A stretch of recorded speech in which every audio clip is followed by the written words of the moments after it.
Hello, hello. My name is Susan. My pronouns are she, her, hers, and you are watching Mad Knitting. This is episode 78. It is late February. What day is today? The 26th in 2025. You can find me elsewhere online as madtownmama on Ravelry and Bluesky and madtown_mama on Instagram. I'm coming to you from my home in Madison, Wisconsin. Like I said, it's late February. It is extremely dreary outside. When I woke up very early this morning, I could hear it raining outside, and now it's just like gloomy and sloppy and just kind of gross. So the light might not be great, but you know, this is what you get. So if you're new to this channel, I talk about my crafting life, which is like 90% knitting. Sometimes I incorporate other crafts here and there. I am not nearly as prolific or consistent with things like sewing and quilting, but I do those from time to time. I also occasionally share what I'm reading if it's interesting. I'm not like a booktuber, so I only talk about stuff if I feel like there's something to say in particular. And because knitting is so integrated into my daily life, other topics come up from time to time, like what's going on in the world, what's going on in, my community. I don't share a ton of personal stuff here, but I am pretty open about, my position on things. So if you know me, that won't be anything new or unfamiliar. So what do we have today? Mostly I just have some works in progress. I've not actually finished anything, sadly, since 2 weeks ago or whenever I last posted a video, but I've been knitting. I just haven't gotten anything across the finish line. Yeah, so we can get into it. What I'm wearing, by the way, is the Porty cardigan by Gudrun Johnston. I made this about a year ago, and this is one of my favorite sweaters. I absolutely love it. I used Berroco Lanas Light, which for me behaves like a fingering weight yarn. It's listed as a sport weight, but I really like this gauge. I got 7 stitches to the inch on size 3 needles, and Gudrun Johnston has a whole bunch of color work sweaters knit at this gauge. I think she probably uses the same block and plugs in different colorwork designs, and I have purchased several of them because I like them so much. I made a pullover last year, different yoke pattern, but and the same yarn in different colors, and it's just great. I want to do more. We will skip right to works in progress because that's what I have to show you. The first one, and this is the reason I haven't finished anything yet, is a pair of socks. I know, you're just like falling over with surprise, aren't you? My father-in-law, who was a wonderful person, his birthday is this weekend, and last Thursday or Friday, my husband said, oh man, I don't know what to get my dad for his birthday. I mean, he's turning 81. There aren't a lot of things that an 81-year-old needs. At least not this guy. Their basic needs are met, and he's not like a collector of things. He doesn't need new technology stuff. And we usually, if all else fails, we usually get him either some kind of outdoor gear or a gift card to a place where he can get outdoor gear. But unfortunately, this poor man contracted COVID last fall. And while it wasn't technically a serious case, he's been dealing with long COVID symptoms ever since and can't, he was always a very active guy, got outside a lot, very healthy, was never on any kind of medication until a couple years ago. Now he has to take stuff for blood sugar, but yeah, that's kind of sad. So we weren't sure what to get him. And I said, well, I've made him socks the last couple of years and he really likes those. I can see if I can get another pair knit. And hearing no objections, I decided that's what I would do. So I cast on, I think it was Saturday morning, and I already have I'm about 3/4 of the way there, or maybe even a little farther. So I've got the first sock and I am this far on the second one.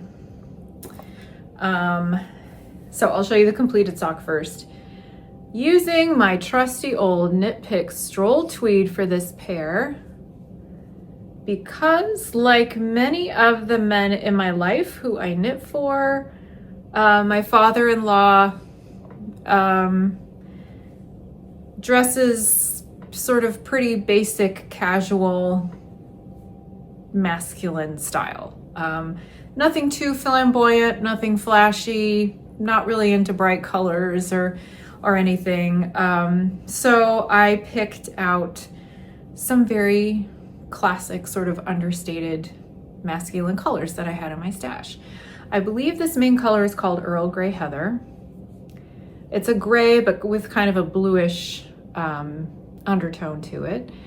And for interest's sake, and because I like the look, I am accenting with Prussian Heather, which I have left over from something else. Another pair of socks, probably.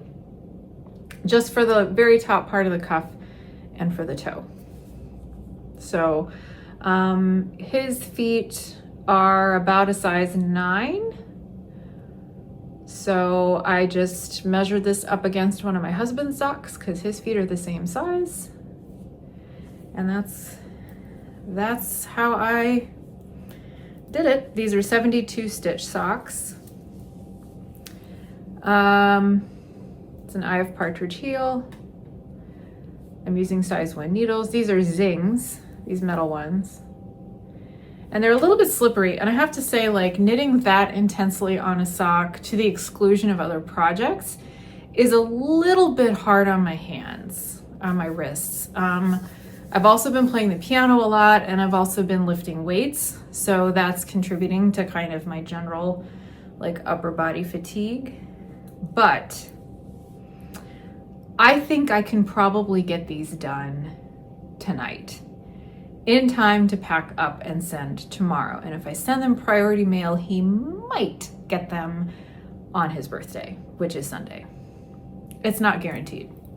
I would really like to just get these done because, you know, I'm reaching saturation point with these. Yeah, I think that's really all I have to say about this pair of socks. So that's the reason I haven't finished anything, or a reason, just because everything else got set aside for now. I will show you an update to the other sock that I had started as of my last episode. This was another sort of impulsive cast on because my friend, I think I shared that I had spent some time with a good friend who was wearing socks that I made her several years ago. I don't even remember how long, and I decided she needs another pair. So these kind of match what I'm wearing, don't they? So I've made significant progress. In fact, I need to like measure these against, I don't know, my own foot to see how much farther to go before the toe. Her feet are bigger than mine, but I can take a pretty educated guess. Anyway, it's really fun yarn. This is West Yorkshire Spinners Signature 4-ply, I think is what it's called, or Signature Sock, I forget. But they've got this whole series of colorways that are bird themed, and this is the pheasant themed yarn. So you can see that these colors stripe alternating with like white and gray speckle, which looks a lot, I suppose, like the birds of a pheasant. I used this cream color, it's called Milk Bottle, for the heel. It's not an exact match to the white here actually, but that's okay. And I'll probably use it for the toe as well, just to balance it out so this doesn't stick out, or so that this is not the only place where this bright white yarn is. But yeah, that's my progress on the socks for my friend.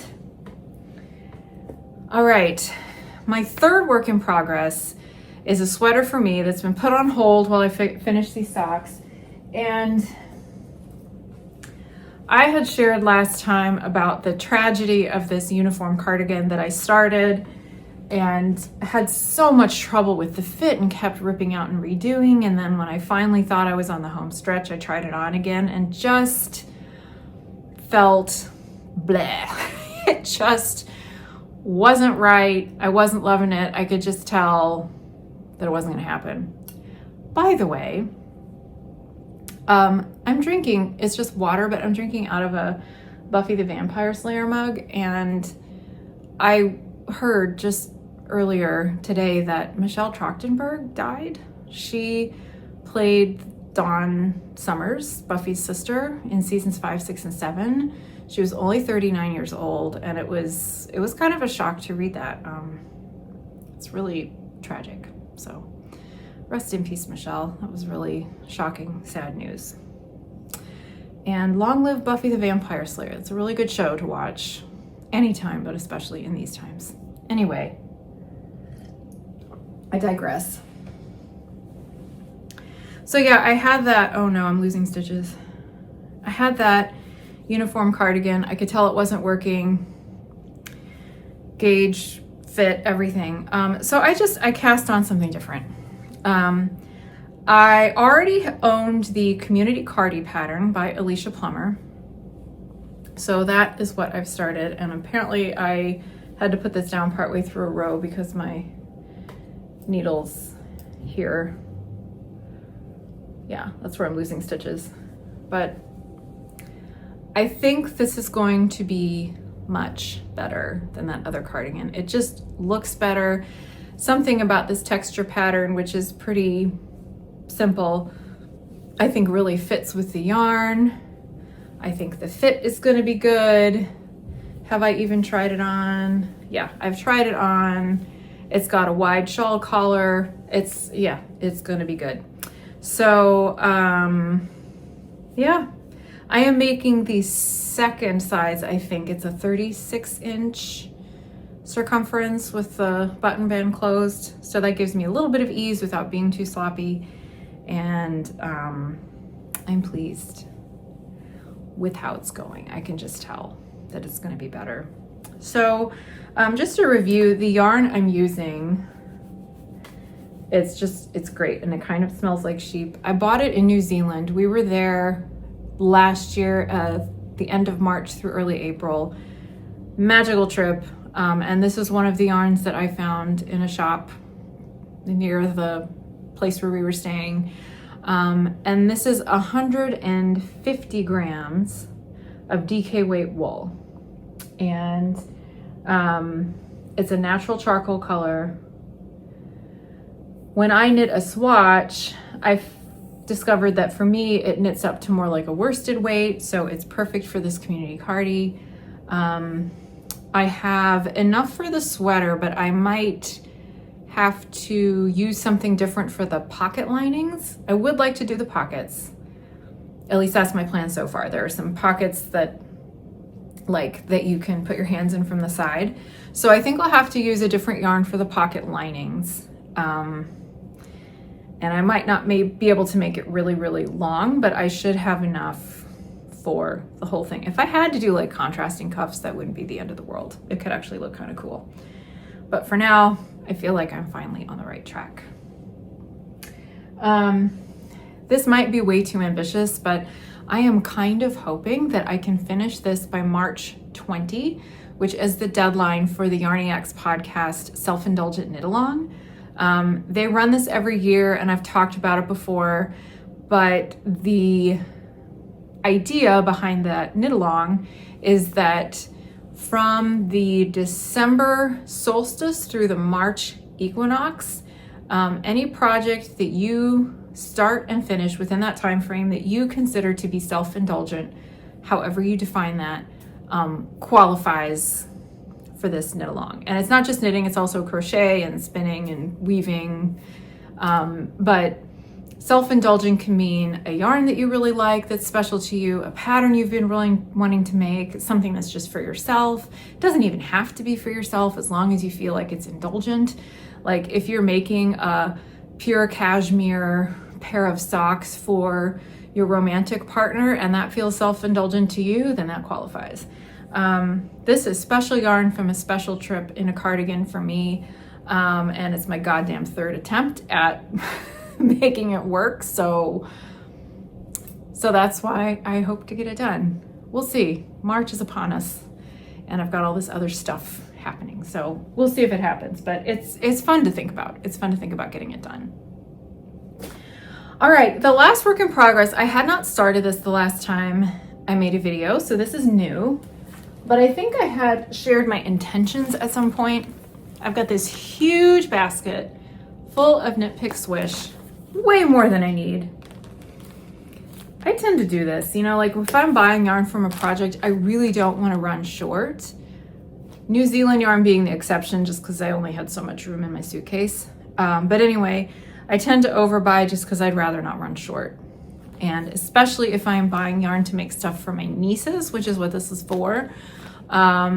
Sometimes I will purchase yarn knowing that I might not get to it for a year or two. And you know, children tend to grow bigger as time passes and taller. So I just want to be prepared. Anyway, they had a sale on Swish back in December, I guess, which is when I purchased this.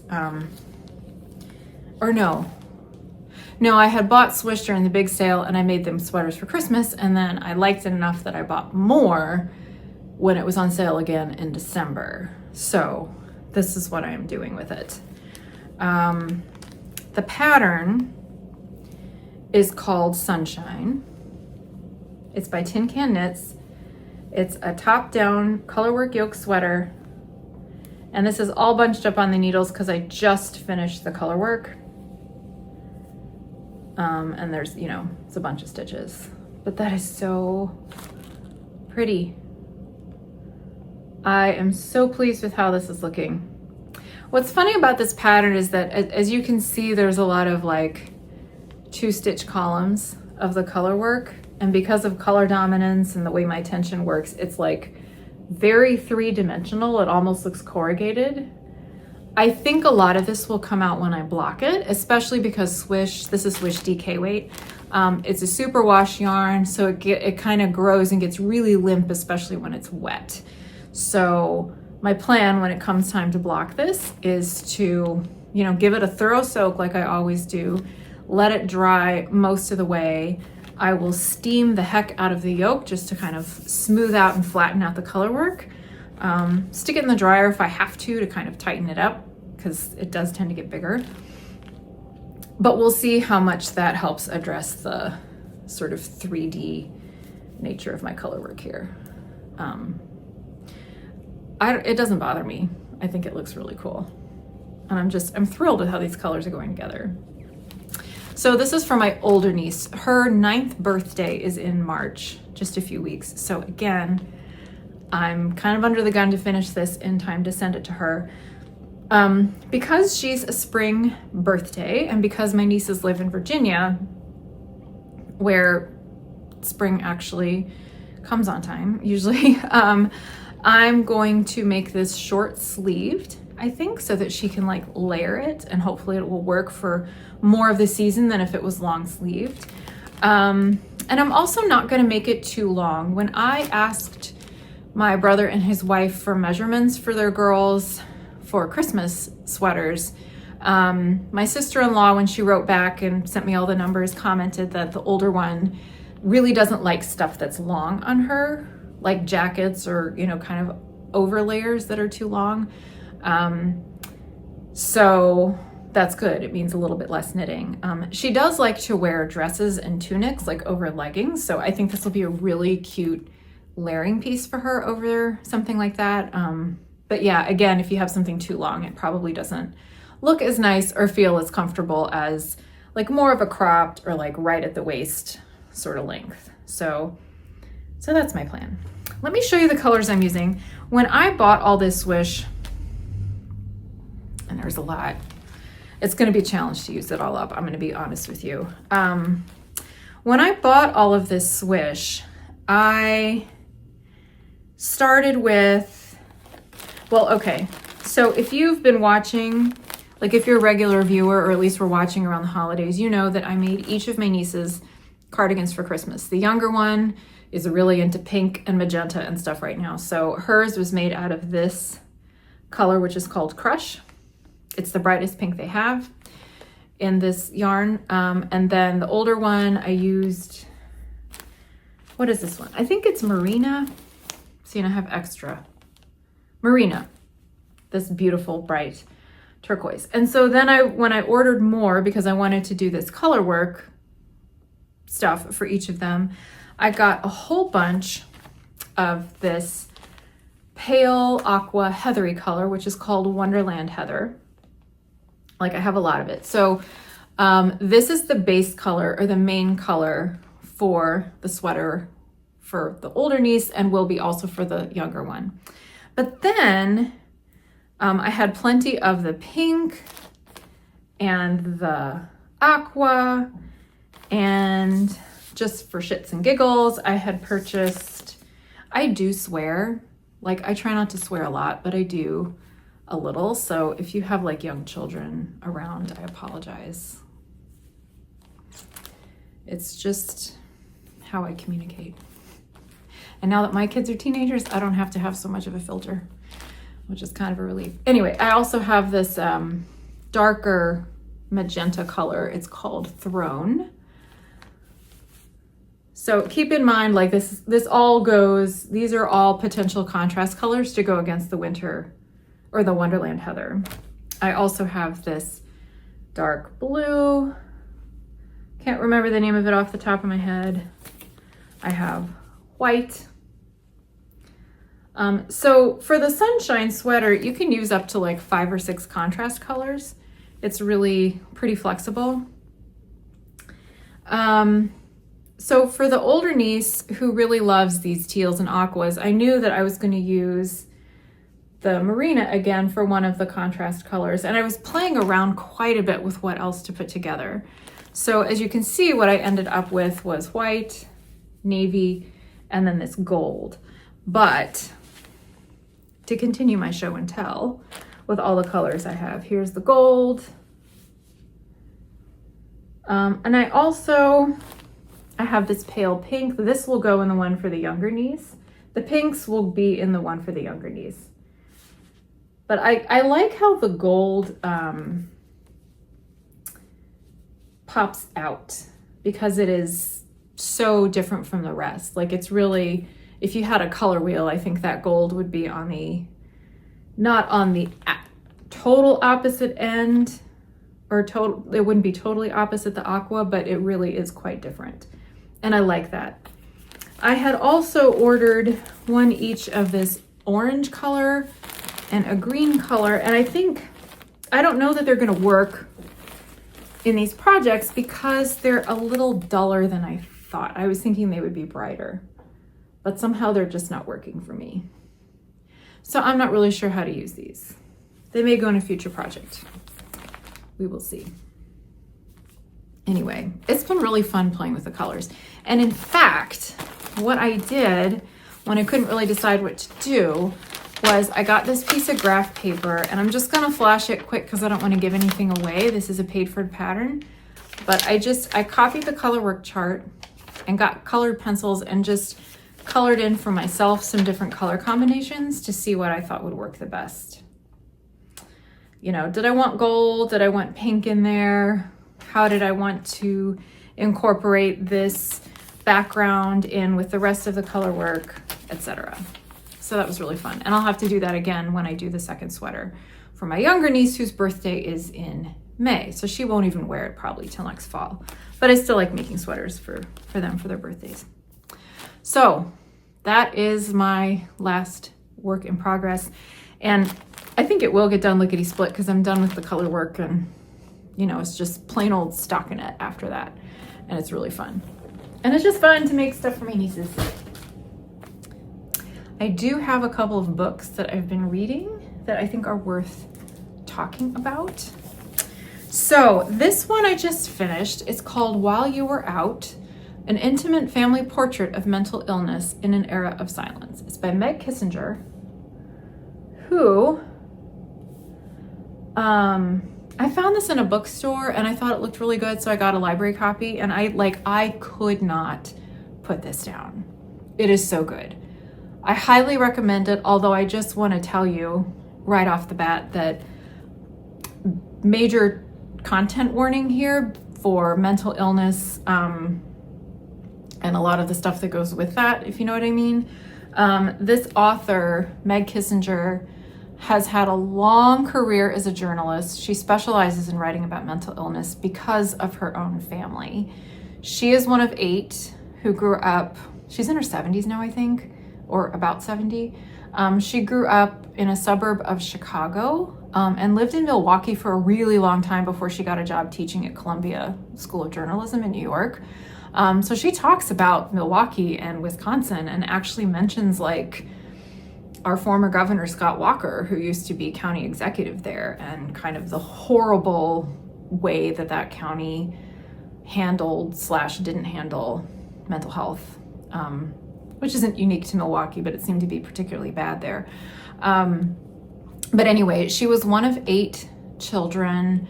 Both of her parents had some pretty severe mental illness. They were both alcoholic. She has had 3 siblings with severe mental illness, and 2 of them did not survive it. So she speaks in great detail about that. And also about how she grew up in a time where people there wasn't good treatment available. People didn't talk about it. It was like this shameful thing in the community. And it's not like all that stigma has disappeared now, but it was way worse back in the 60s and 70s when she was growing up. So if you read it, just know that there's a lot. It's not like an easy read because of the content, but it is incredibly well written. And she speaks with incredible like humor and compassion to her family members, even when they were hurting her and each other because they couldn't really help it or didn't know how to cope. Like, it's a lot, but it's really, really good and an important read.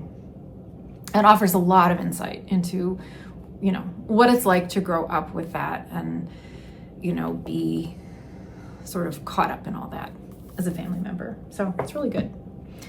Speaking of downers, I've also been reading this book called The Vegetarian. It's translated from Korean by Han Kang. So far it's good. I haven't finished it yet. It's about this woman who, again, content warning. It's, from what I can tell so far, it's basically describing in detail somebody's disordered eating. It's a novel, it's fiction. But this woman just has a dream in the middle of the night and decides she's never going to eat meat again. And this is not accepted well by her husband or by the rest of her family, her parents and siblings. And they are not very understanding about it, and they get violent about it. And she is clearly like very ill. So I'm not terribly far in. I'm maybe a quarter of the way through. So I don't really know how it's going to happen, what's going to happen, or like what larger themes are going to come from it. But it is really compelling, and it reads kind of like a horror story. So if you're in the mood for something kind of dark, I would recommend this. All right, final thoughts.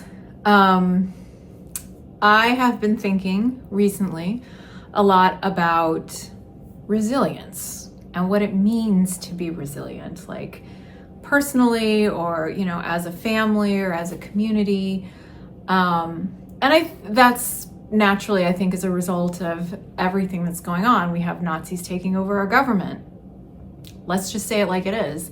And that makes me very angry and very distressed and not really sure kind of what to do other than to continue to call my congressional delegation and all those things. But I saw this really great, it was on social media, just like flew by in somebody's stories, but somebody had posted about how choirs, like, a group of people singing, can sustain a note for a really, really long time, because as the singers need to breathe, they just sort of drop out and breathe and then come back in again. But the choir as a whole can sustain a long note or a chord like indefinitely, basically. And the post continued to say that, like, this person thinks of, you know, advocacy work or social justice work in much the same way, where people, like, as a collective, you have all this strength because people can step back and rest as they need to and then jump back in. You don't have the weight of all of that on one single person's shoulders.